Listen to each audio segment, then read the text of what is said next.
গরিব মানুষের পেটে লাথি দিতে আসছেন আপনারা।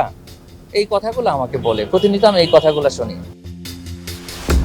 আচ্ছা, টিআই কেউ পাঠাইছি, টিআরটা দেখাবো। হ্যাঁ, টিআই স্যার কেউ পাঠাইছি।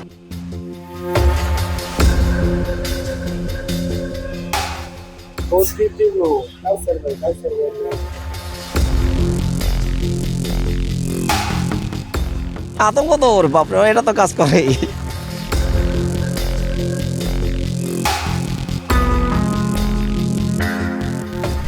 300 ফিট কাগজ কলমে একটি আধুনিক এক্সপ্রেসওয়ে, কিন্তু বাস্তবে সাধারণ যাত্রীদের জন্য এটি মরণ ফাঁদ। ফিটনেসবিহীন গাড়ি আর প্রশাসনের মাসোহারা বাণিজ্যে এখানে জিম্মি জননিরাপত্তা। কেন এই অরাজকতা? কার পকেটেই বাজাচ্ছে এই অবৈধ টাকা? তা নিয়ে আমাদের বিশেষ অনুসন্ধান। কে শোনে কার কথা? এবারে পর্ব কুড়িল গাউসিয়া রুটে অনিরাপদ যাত্রা ও মাসোহারা সিন্ডিকেট।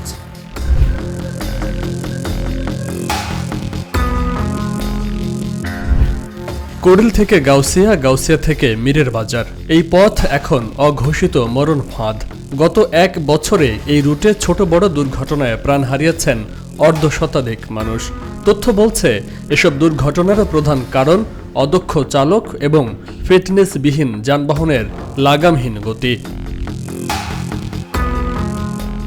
এই রুটে প্রতিদিন চলে প্রায় 300 থেকে 500 অবৈধ প্রাইভেট কার ও সিএনজি। তবে এসব গাড়ির 70%-ই নেই কোনো রুট পারমিট বা ফিটনেস সনদ।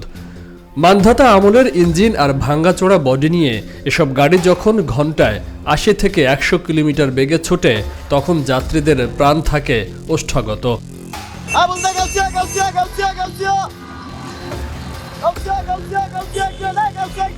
অ্যাকচুয়ালি এই রুটে যে গাড়িগুলো আছে সেইগুলা একটু ফিটনেসবিহীন, এক কথায়। এখন বিকল্প কোনো ব্যবস্থা নাই বললেই চলে। আর যেগুলো আছে এগুলো অনেক সময় লাগে, কারণ জ্যামে বসে থাকে। আর এই গাড়িগুলা আপনার যেভাবে হোক, চিপাচাপা দিয়ে হোক, ভাঙা চোরা গাড়ি রাস্তা দিয়ে হলেও এরা একটু দ্রুত চলে যায়। আমরা আসলে মূলত সেফটির কথা যদি বলেন, এখানে সেফটি রিস্কে এই গাড়িগুলোতে একটু আতঙ্ক তো কাজ করবে মানুষের ভিতরে আসলে, কারণ এটা তো একবারে ড্যামেজ বলা যায় আর কি, কোনো রকম ইয়ে করা আর কি। এটা তো ওইরকম গাড়ি না। হ্যাঁ, গাড়ির অবস্থা তো খুব নাজেহাল। ওটা বললে তো হবে না। ওইটা যদি আপনারা কোনো উদ্যোগ নিতে পারেন তাহলে নেন, সরকারের পক্ষ থেকে বলেন যে ভালো কিছু করে দেওয়ার জন্য, যাতে মনে করুন যাত্রীরা যাতে একটু কমফোর্টেবল ফিল করে, ভালো কিছু আমরা আশা করি। মানে আমরা তো মনে করুন না পায়রা ছড়তে হই, এটাই আমাদের মূল উদ্দেশ্য। হ্যাঁ, অবস্থা ডেট ফেল, এটা আমরা জানি কি করবো বলেন, আমরা তো ভুক্তভোগী। ঝুঁকিপূর্ণ, তারপরেও আসতে হচ্ছে, কিছু করার নাই। মানে বিকল্প কোনো যদি থাকতো তাহলে হয়তো বা, মানে এই রুটে তো আপনার অ্যাভেলেবল এখনো বাস চলতেছে না। এগুলো তো পুরাতন গাড়ি, ডেট ফেল, তো জীবনের ঝুঁকি তো আছে। তো আমরা যদি এর বিকল্প যদি কোনো ব্যবস্থা করে দিত সরকার, তাহলে আমাদের জন্য ভালো হইতো। ওই মীরাবাজার থেকে আপনার গাউসিয়া যাওয়ার কোনো গাড়ি, এগুলা ছাড়া বিকল্প কোনো যানবাহন নাই। ভয় তো হয়, কিন্তু তারপরও আমরা চলে যাবো, একটু স্বাচ্ছন্দ্য বোধ করি। এই জন্য একটু তাড়াতাড়ি যাইতে পারি, মানে কোনো এইটি নাই, এই জন্য যাইতেছি। আতঙ্ক তো ওর বাপরে, এটা তো কাজ করে। দিনের আলোয় যা মাসোহারা বাণিজ্য, তা রাতের আধারেই ছিনতাইয়ের অলিখিত লাইসেন্স। কুড়িল গাউসিয়া রুটের এই 20 কিলোমিটার এখন সাধারণ যাত্রীদের কাছে মরণ ফাঁদ, যেখানে প্রশাসনের টোকেন আর অপরাধীদের ইশারা একই সূত্রে গাঁথা। জননিরাপত্তা যেখানে সিন্ডিকেটের কাছে বিক্রি, তখন সাধারণের হাহাকার দেখার কেউ নেই। কারণ কে শোনে কার কথা?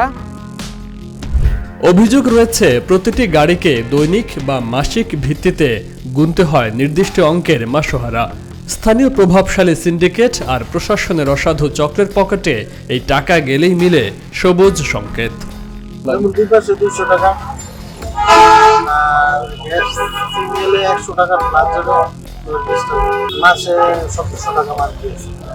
আমরা ডিজেলে বেশি চালাইতেছি, মানে আমরা চালাইতেছি লাইনম্যান কাউসার ভাই আছে, আমাদের মেন লোকাল সার ভাই, আর এই ডেলি জিপি যে মোড়াই নিলাম হলো রোড, না না ঝুঁকিপূর্ণ বলতে মনে করেন যে গাড়ি এটি হয়তো ভাঙতে হইতে পারে, কিন্তু চলার মতন কোনো সমস্যা নাই। আছে না যে চাকা খুঁয়ে যাবে এই কোনো সমস্যা নেই। এই লাইনে যা গাড়ি চলে কোনোটারই কাগজ অ্যাকুরেট নাই, মানে সব ডেট ফেল। পুরা রোডের আপনার এই সাইড থেকে এই সাইড এক একটা গাড়ি 1800 করে যায় মাসে। না, আমারটা রানিং নেই, সিলিন্ডার টেস্ট করা আছে, ডেট আছে এখনো। আমার কাগজ তো বাসায়, কাগজটা আমরা তো লাগে না দেখে থাকি। আপনি অন্যগুলো দেখেন, এটা তো দেখা যাচ্ছে লাইনে যেহেতু চলে, দেখা যাচ্ছে যে লেখা আছে সিলিন্ডারে, আপনি চেক করলেই তো পারেন। না, আমারটা ভাই ডেট ফেল বড় ভাই, আমারটা রানিং ফেল। ডেট ফেল বলতে ফিটনেস আছে, অনেক গাড়িরই আছে, না আছে যে তা না, অনেক গাড়িরই আছে। চালকদের সাথে কথা বলে জানা গেল মাসোহারা টাকা সংগ্রহ করা দুই ব্যক্তির নাম কাউসার ও রনি। তারাই নাকি এই রুট থেকে টাকা তুলে সব ম্যানেজ করেন। গাড়ি প্রতি তারা আদায় করেন 1700 থেকে 2000 টাকা পর্যন্ত। মাসে এখান থেকে চাঁদার পরিমাণ দাঁড়ায় 10 লাখ টাকা।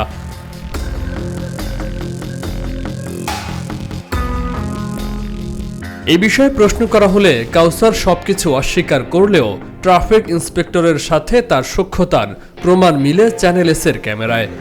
আচ্ছা, টিআই কেউ পাঠাইছি, টিআরটা দেখাবো? হ্যাঁ, টিআই স্যার কেউ পাঠাইছি, দেখাবো? না, আমি আগে চালাইতাম, এখন চালাই না।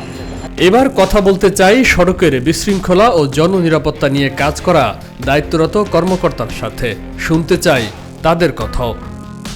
এবং এই সমস্ত জায়গায় যদি আমি টিআই কামাল কোনো ধরনের ইনভলভমেন্ট পান, আমার পোশাক খুলে জমা দিয়ে আজকে বাড়িতে চলে যাবো। সড়ক জুড়ে ফিটনেসবিহীন গাড়ির এই যে মহোৎসব, তা নিয়ে কি ভাবছে নিয়ন্ত্রক সংস্থা বিআরটিএ? রুট পারমিট ও ফিটনেস ছাড়াই কিভাবে বছরের পর বছর শত শত গাড়ি এই রুটে দাপিয়ে বেড়াচ্ছে, এমন প্রশ্নের উত্তর খুঁজতে আমরা মুখোমুখি হয়েছিলাম সংশ্লিষ্টদের।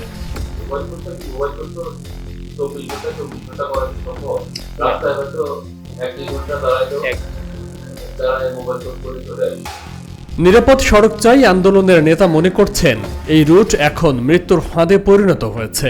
অন্যদিকে সড়ক পরিবহন মালিক সমিতির পক্ষ থেকেও এই অবৈধ যান চলাচলের পেছনে স্থানীয় সিন্ডিকেটকে দায়ী করা হচ্ছে। তবে নিশ্চয়ই এই গাড়িগুলো চলার পেছনে কোনো না কোনো পাওয়ার আছে, মদত আছে। না হলে আপনাদের তথ্য মতে এবং সেখানকার মানুষের অভিযোগ মতে যে কুড়িল থেকে মীরের বাজার থেকে গাউসিয়া থেকে কুড়িল, এই যে একটা সাইক্লিক একটা জায়গায় এতগুলো গাড়ি কত পরিমাণ হবে যে চলাচল করছে, যে এই গাড়িগুলো নিশ্চয়ই কারো না কারো মদতে চলাফেরা করছে।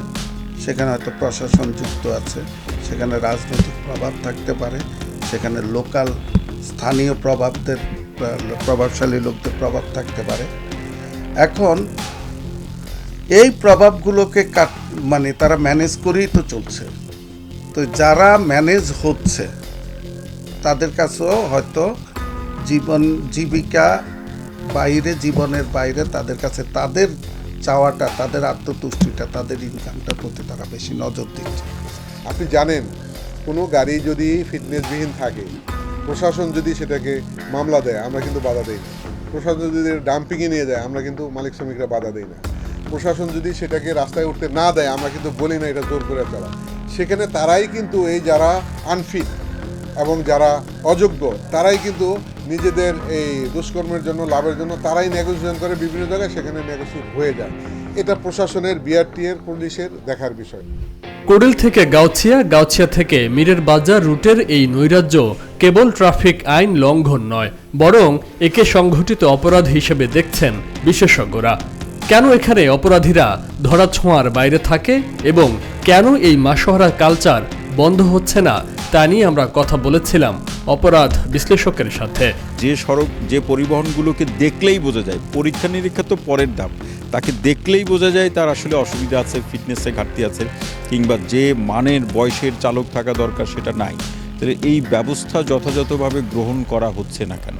তাহলে এই ব্যবস্থা যে গ্রহণ করা হচ্ছে না, এই ব্যবস্থা গ্রহণ না করার আড়ালে বা পেছনে এক ধরনের মানে আইন বহির্ভূত খেলা চলে, যেটা হচ্ছে টাকার খেলা। পুরাতন ভাষায় আমাদের বলতে হয় যে লক্কর জক্কর পরিবহনগুলো যেভাবে চলছে, এটিকে যাত্রীদের সেবা দেওয়া নাকি যাত্রীদের মরণ ফাঁদ, এই জায়গাগুলোর কিন্তু সদুত্তর কেউ দিচ্ছে না। ট্রাফিক পুলিশ কিংবা আমার যে এগুলো পরিচালনার জন্য যে ব্যবস্থাগুলো আছে, যে সংগঠনগুলো আছে, তাদের দায়িত্ব যথাযথভাবে পরিচালনা হচ্ছে কিনা, যথাযথভাবে তারা ট্রাফিক পুলিশ মনিটরিং করছেন কিনা, যে পরিবহনগুলো তাদের যে পরিমাপ করা দরকার, বিশেষ করে তার যোগ্যতার পরিমাপ, সেগুলো তারা যথাযথভাবে করছে কিনা, এই জায়গাতে ঘাটতি থাকলে যারা এগুলো করছেন অনিয়মগুলো, এদের বিরুদ্ধে ব্যবস্থা গ্রহণ করা, এই দুটি ব্যবস্থা গ্রহণ করতে পারলেই কিন্তু আসলে এক ধরনের পরিত্রাণ বা স্বস্তি মিলবে। তবে বাংলাদেশের বাস্তবতায় দ্বিতীয় ব্যবস্থায় খুব প্রত্যাশিত ফলাফল আমরা প্রত্যাশা করি না।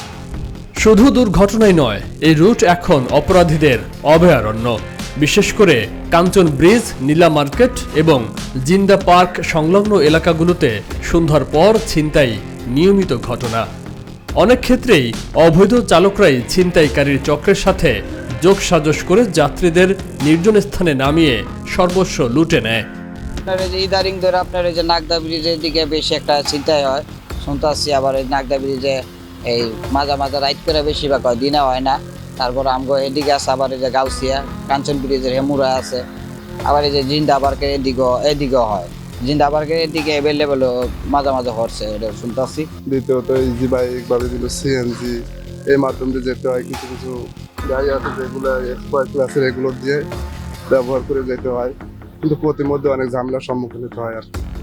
চিন্তা করে অনেক সময় রাস্তাঘাটে অসুবিধার সম্মুখীন হয় লাগে। কিছুদিন আগেও হয়েছিল, অনেক সময় রোডে এরকম হয়। আগে কিছুদিন ঘন ঘন হইতো নাগদা ব্রিজের পাশে থেকে ধরে হয়েছে রে জিন্দা পার পর্যন্ত। মোবাইল ছিনতাই তো কমন জিনিস, তারপর দেখা যাচ্ছে মালামাল ছিনতাই হইতেছে, ঠিক আছে। দেখা যাচ্ছে যে আবার ওই একা থাকলে আবার তারা সাইডে নিয়েও নাকি আটকায় অনেক কিছু করতেছে। এটা আপনার বেশিরভাগ হইলো আপনার ফাঁকা জায়গা, যেমন এই যে পলখান, তারপর আপনার জিন্দা পার্কের ওখানে এই সাইডের রাস্তার দিকে ফাঁকা জায়গা, এখানে চিন্তা বেশি। কাঞ্চন ব্রিজ এবং গাউসিয়া পর্যন্ত ওই সাইডটাতে বেশি সমস্যা ফেস করে ছিনতাই, রাহাজানি, বিশেষ করে 300 ফিট। এটা প্রশাসন এবং পরিবহন সেক্টরের যারা আছে তারা একটু দৃষ্টি আকর্ষণ করলে হয়তো আমাদের জন্য আরেকটু ভালো হয়। বিআরটি এর বিধিমালা, ট্রাফিক পুলিশের চেকপোস্ট কিংবা পুলিশের টহল সবই যেন এখানে এসে ফিটনেসবিহীন গাড়ির কালো ধোঁয়ায় ঢাকা পড়ে যায়। বিআরটি এর জনবল সংকটের দোহাই দেয়, পুলিশ দেয় নিয়মিত অভিযানের আশ্বাস, কিন্তু মাঝপথ থেকে হারিয়ে যায় সাধারণ মানুষের জীবনের নিরাপত্তা। উন্নয়নের জৌলুস থাকলেও এই রুটে সাধারণের নিরাপত্তা মাসোয়ারা সিন্ডিকেটের কাছে জিম্মি। একদিকে ফিটনেসবিহীন গাড়ির মরণ ফাঁদ, অন্যদিকে সন্ধ্যার পর উৎপেতে থাকা ছিনতাইকারী। সব মিলিয়ে এই কুড়িল বিশ্ব রোডে এখন সাক্ষাৎ বিভীষিকা। বিআরটি এর আইন কিংবা পুলিশের তদারকি সবই যেন এক নিমেষেই টাকার বিনিময়ে থমকে যায়। সাধারণ মানুষ নিরাপত্তার জন্য চিৎকার করলেও প্রশাসনের কানে তা পৌঁছায় না, কারণ এই অরাজকতা রাজত্বে কে শোনে কার কথা। দর্শক, দেখা হবে আগামী পর্বে নতুন কোনো অনিয়মের খোঁজে। ততক্ষণ পর্যন্ত ভালো থাকুন, সুস্থ থাকুন। আল্লাহ হাফেজ।